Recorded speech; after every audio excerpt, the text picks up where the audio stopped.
The bar sat on the corner of a forgotten highway, its neon sign flickering like it had one foot in the grave. Inside, the place buzzed with the kind of chaos only a Friday night in a small town could muster. The jukebox flooded with laughter, shouts, and the occasional crack of a pool cue slamming against the table. Cigarette smoke drifted in lazy clouds toward the stained ceiling fans that spun but never seemed to move the air. The regular truckers, farmers, mill workers who kept mostly to themselves that night. They weren't the loudest, not by a long shot. The real noise came from the Iron Wolves, a notorious biker gang that had thundered into town an hour earlier, parking their gleaming, chrome beasts in a crooked line out front. Leather jackets with wolf insignias glistened with badges earned from roads traveled and fights survived. Their presence dominated the room, sucking oxygen away from anyone brave or foolish enough to cross them. At the bar counter moved Lily, the young waitress. She wasn't from here, that much was obvious. In a town where everyone knew everyone, her arrival a few months ago had sparked whispers. Nobody knew where she came from, only that she worked hard,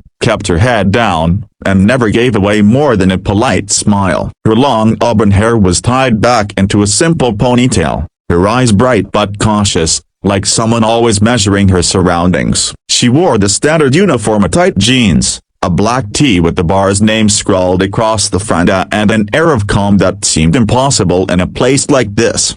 She slid beers across the counter with the practiced ease of someone who had already learned how to keep her balance when things got rough. She smiled when she had to, laughed when it helped diffuse tension, and ignored the whistles, the stares, the words dripping with crude suggestion. Most of the time, she could handle it, but tonight, the energy in the air felt different, electric, dangerous. The leader of the Iron Wolves, a broad man with the scar running from his jaw to his temple, sat with his boots on a table, nursing a whiskey like it was water. His name was Dick, and even without the cut of his leather jacket declaring him president, everyone in the room would have known who he was. He had that aura, cold, commanding, the kind of man who made the hairs on the back of your neck stand on end. Lily kept her distance. She had learned early that night that his eyes followed her every move, lingering too long, too heavy. She avoided the table when she could, handing drinks to one of the younger bikers instead.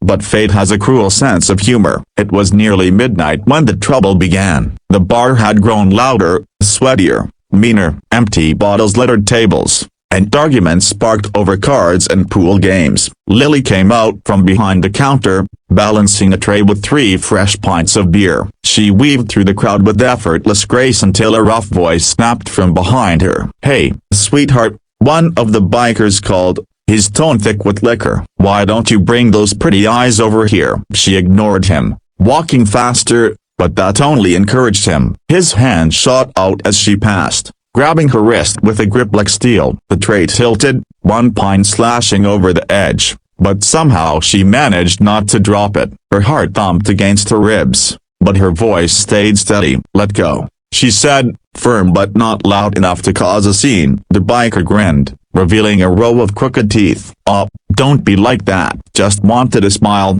baby." Dick's voice cut through the noise. "Let her go." The biker released her instantly, muttering an apology as he slouched back in his chair. For a moment, Lily thought that was the end of it. She set the beers down at another table and exhaled quietly. But when she turned back, Dick was standing, his massive frame blocking the light, eyes locked on her with unnerving focus. He crossed the room with slow, deliberate steps, the crowd parting like water around him. Conversations faltered. Even the jukebox seemed quieter as he stopped just a foot away from her. Lily's stomach knotted, but she stood her ground. Trey clutched to her chest like a shield. "You got fire in you," he said, his voice a low rumble. "Most girls around here either giggle or cry. Not you. You stand up straight." She didn't answer. A smirk tugged at his lips, and without warning, his hand shot forward. The sound of fabric tearing split the air as his fingers ripped the front of her shirt. Gasps echoed across the bar. Someone dropped a glass,